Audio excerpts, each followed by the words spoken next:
नमस्कार, सुप्रभात. मी अजिंक्य भातंब्रेकर. तुम्ही पाहताय न्यूज 18 लोकमत आणि बुलेटिनची सुरुवात महत्त्वाच्या बातमीने आपण करूया. जातीपातीच्या राजकारणावरून राष्ट्रवादी काँग्रेस आणि मनसे यांच्यामध्ये आता वाकयुद्ध रंगण्याची शक्यता आहे. कारण पुण्यामध्ये झालेल्या पत्रकार परिषदेत मनसे अध्यक्ष राज ठाकरे यांनी शरद पवारांना प्रत्युत्तर देत चांगलाच निशाणा साधलाय.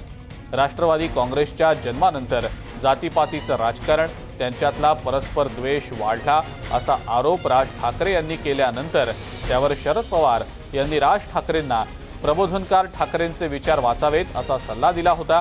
या सल्ल्याचा संदर्भ देत त्यांनी पवारांवर टीका केली आहे. मराठा समाजाच्या आरक्षणाचा मुद्दाही काढत त्यांनी सरकारवर टीका केली आहे. देशात हिंदुत्वाचं राजकारण आधीपासूनच होतं, मात्र आता जातीपातीचं राजकारण निर्माण केलं जात असल्याचंही राज ठाकरे यांनी म्हटलं.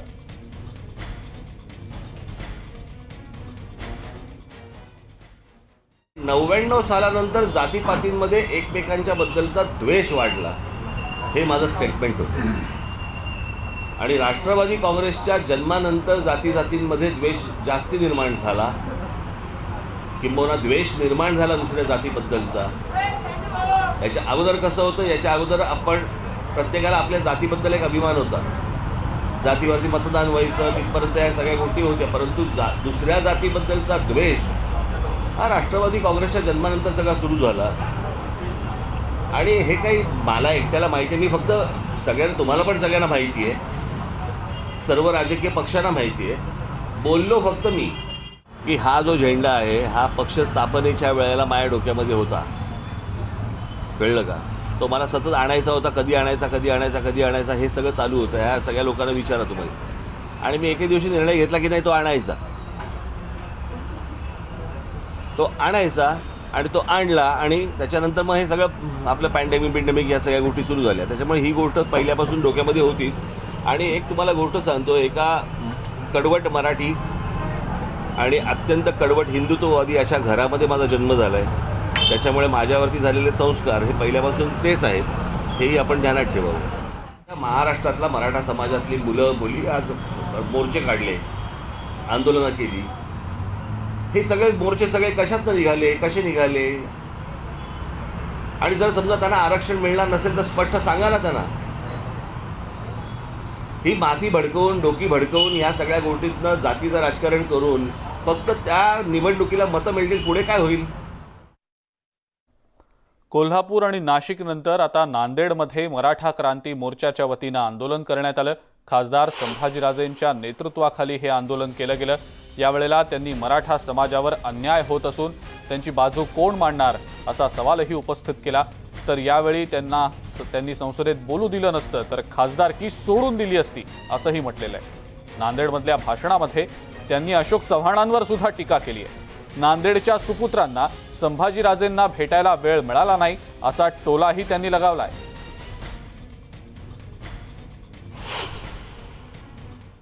आपल्या मागे समाजाची ताकद आहे, शिवशाहूंचा वारसा आहे. आणि शिवशाहूंचा वारसा गप्प असणार का?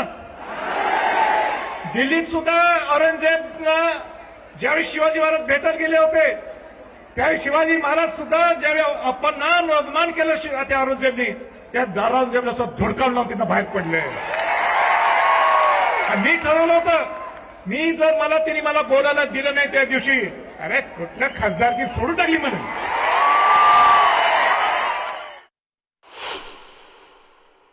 तिथं आले दिल्लीत. कोण आले दिल्लीत? नांदेडचे सुपुत्र. त्यांनी दौरा केला, अनेक लोकांना भेटले, शिवसेनेतल्या लोकांना भेटले, तिथं काँग्रेसच्या लोकांना भेटले. पण त्यांना संभाजीराजांना भेटायला वेळ नव्हता. का संभाजीराजांना भेटायला वेळ नव्हता?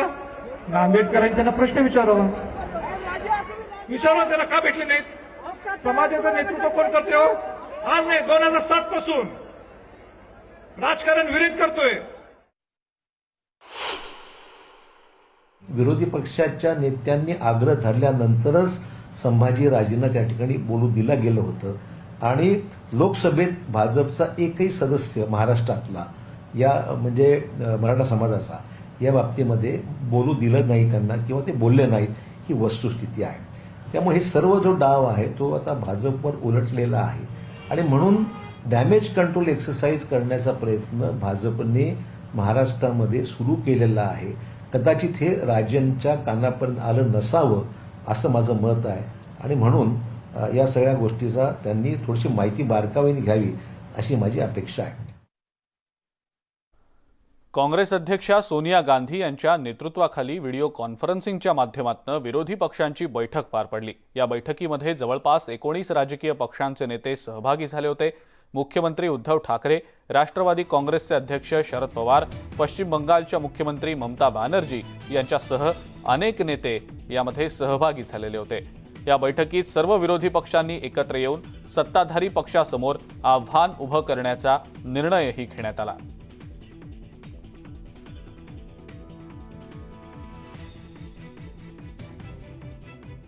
याचाच अर्थ आहे की युपीए मजबूत आहे आणि राज्यातली महाविकास आघाडी सुद्धा मजबूत आहे. शिवसेनेने प्रत्यक्ष युपीएमध्ये सहभागी व्हावं असं वाटतं तुम्हाला? कारण झालं तर आनंदच होईल. युपीएमध्ये अन्य पक्ष सुद्धा आहेत, जे नसतील त्यांनी सामील झालं तर विरोधी पक्षाची जी काही एकजूट आहे ती अधिक मजबूत होईल. नागपूर मेट्रोचं उद्घाटन करण्यात आलं आणि यावेळेला राज्याचे मुख्यमंत्री उद्धव ठाकरे आणि नितीन गडकरी सुद्धा उपस्थित होते. यावेळेला उद्धव ठाकरे यांनी नितीन गडकरींनी लिहिलेल्या पत्राला उत्तर दिलं. नितीनजी, तुम्ही गोष्टी तर खूप प्रेमानं करता, मात्र पत्र कठोर शब्दात लिहिता. मात्र मी तुम्हाला शब्द देतो की कुणालाही विकासाच्या आड येऊ देणार नाही, असं आश्वासन मुख्यमंत्री उद्धव ठाकरे यांनी दिलेलं आहे.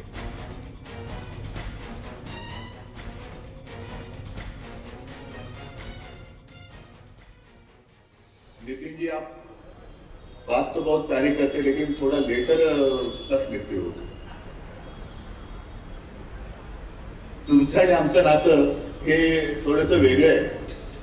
तुम्ही सुद्धा कर्तव्य कठोर आहात, आम्ही सुद्धा कर्तव्य कठोर आहोत आणि आपल्याला कल्पना आहे की शिवसेना प्रमुखांची जी शिकवण आहे, मी म्हणतो की जी आपण सुद्धा घेतलेली आहे की जनतेशी कधीही गद्दारी करायची नाही, विश्वासघात करायचा नाही, जनतेच्या कामात कुठलाही अडथळा येऊ द्यायचा नाही. आणि म्हणून मी एक थोडासा हलका फुलका उल्लेख जरी केलेला असला आपल्या पत्राचा, तरी देखील एक मी आपल्याला ग्वाही देतो की कोणत्याही पद्धतीने कोणत्याही प्रकारे जनतेच्या विकासाच्या कामाच्या आड मी कोणालाही येऊ देणार नाही, ही माझ्याकडनं आपल्याला ग्वाही आहे. एमएसआरडीसी से तो मेरा खून का रिश्ता है. एमएसआरडीसी मेरा अपत्य है क्योंकि मैं इसका संस्थापक सदस्य हूँ और इसलिए एमएसआरडीसी के प्रति निश्चित रूप से मेरी भावना भी जुड़ी हुई है. कुछ और बड़े प्रोजेक्ट है जिसके बारे में मेरी एकनाथ शिंदे जी ने अभी मेरे से बात की. आप मुंबई मीटिंग बुलाइए, उसका उल्लेख मैं आज यहाँ नहीं करता, पर मैं महाराष्ट्र के लिए एडिशनल 1 लाख करोड़ और ज़्यादा के मुंबई और खाना के विकास के लिए देने के बारे में तैयार हूँ. क्योंकि महाराष्ट्र का विकास हो, आपके नेतृत्व में हो और महाराष्ट्र आगे जाते रहे, ये हम सबको दिल्ली में मंत्री होने के सभी लोगों को इसलिए लगता है कि हम भी मराठी है, महाराष्ट्रियन है और महाराष्ट्र और मराठी संस्कृति, इतिहास और विशेष रूप से महाराष्ट्र की विशेषता जो है वो हमारी प्रेरणा है. और इसलिए पूरे देश में तो काम करते ही है, पर महाराष्ट्र के साथ जो लगाव है वो बहुत घर जैसा है और आपके नेतृत्व में भी महाराष्ट्र बदल रहा है. निश्चित रूप से भारत सरकार की ओर से हम सब लोग आपके साथ पूरी ताकत के साथ खड़े रहेंगे.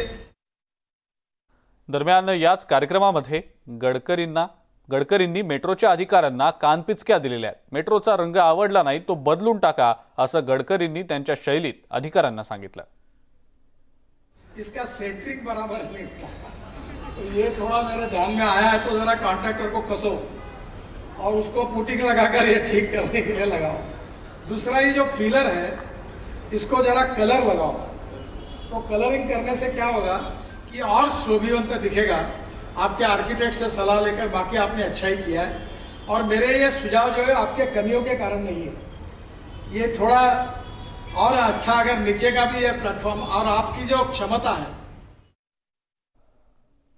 मुंबईमध्ये गेली अनेक वर्ष एकाच पक्षाची सत्ता आहे. त्यांनी मुंबई बकाल केली आहे. मुंबईतला 32 वर्षांचा बकालपणा संपवण्यासाठी सत्ता परिवर्तन होणं गरजेचं आहे आणि भाजपची सत्ता येणं आवश्यक आहे.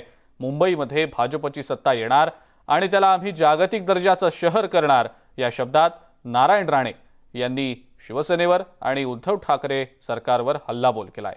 तर सरकार स्थापन करण्यासाठी ज्योतिषी मिळत नाही असंही वक्तव्य राणेंनी केलंय.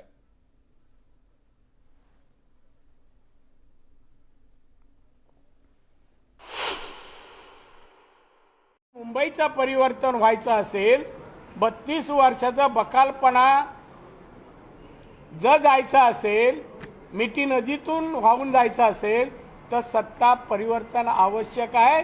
बीजेपीची कॉर्पोरेशनमध्ये मुंबई महानगरपालिकेत सत्ता येणं आवश्यक आहे.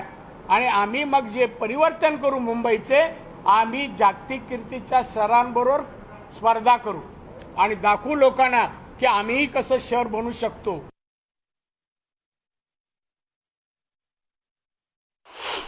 आणि हे परिवर्तन होत असताना महाराष्ट्रात काय, अनेक जण पत्रकार प्रश्न विचार जाऊ द्यावं, महाराष्ट्रात सत्ता कधी येणार.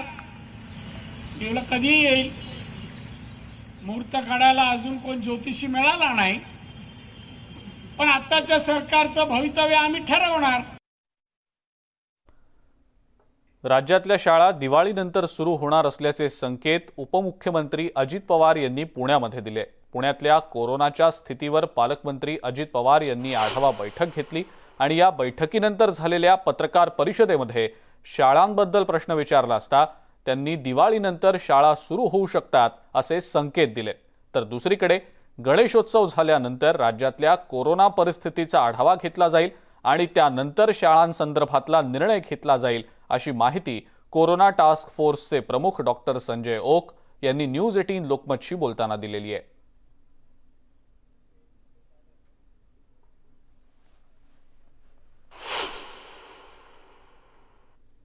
टास्क फोर्सची मुख्यमंत्री महोदय आम्ही सगळेजण बोलतो. ज्यावेळेस टास्क फोर्स सांगेल की आता ह्यामध्ये पुढं जाण्याची गरज आहे त्यावेळेस आम्ही पुढं जाऊ. परंतु साधारण परिस्थिती लक्षामध्ये घेता आत्ताच्या घडीला तरी टास्क फोर्स दिवाळीपर्यंत शाळा चालू करू नये ह्या मताचे आहे. शेवटी ह्याबद्दलचा निर्णय राज्याचे प्रमुख या नात्याने उद्धव ठाकरे साहेब घेतील. ते जो निर्णय घेतील त्याच्या पाठीशी आम्ही उभं राहू.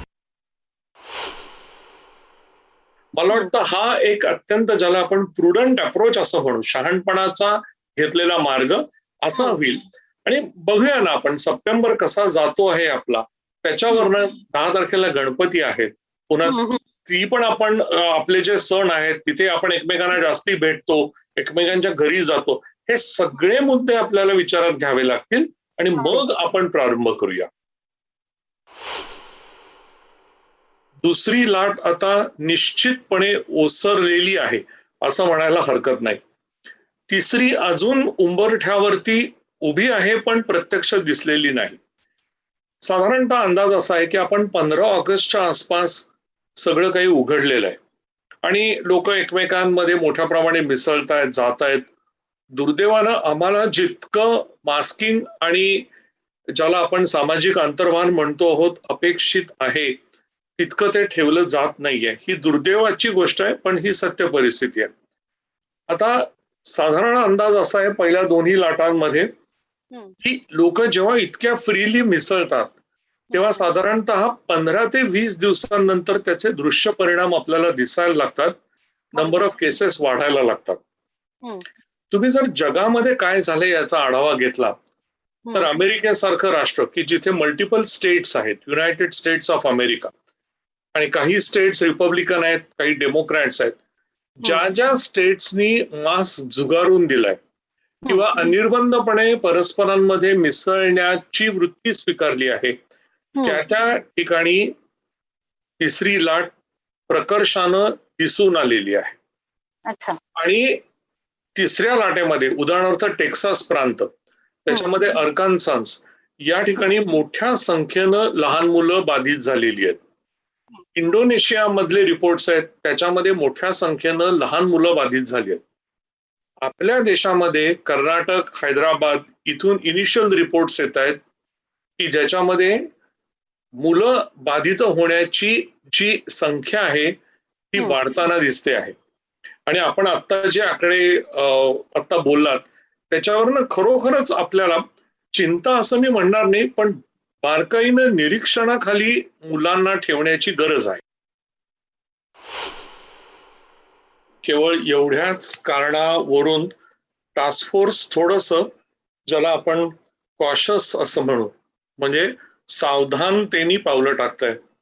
केवळ आम्हीच नाही तर जो लहान मुलांच्यासाठी निर्माण केलेला टास्क फोर्स आहे, ज्याचे प्रमुख डॉक्टर सुहास प्रभू माझे सहकारी आहेत, त्यांच्याही टास्क फोर्समध्ये याच्याविषयी विस्तृत चर्चा झाली आहे.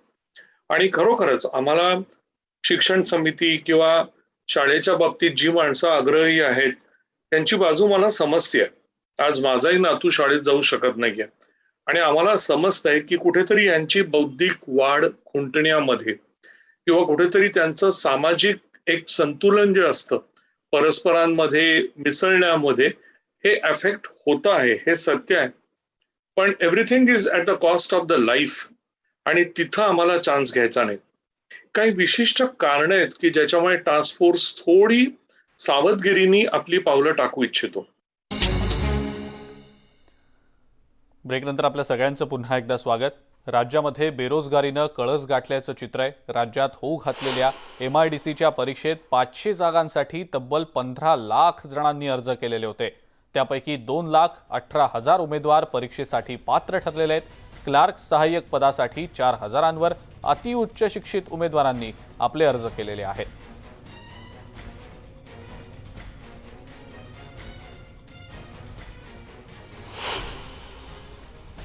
देशभर त्यांचे मंत्री या प्रकारे जन आशीर्वाद यात्रेच्या नावाखाली गर्दी जमवत आहेत.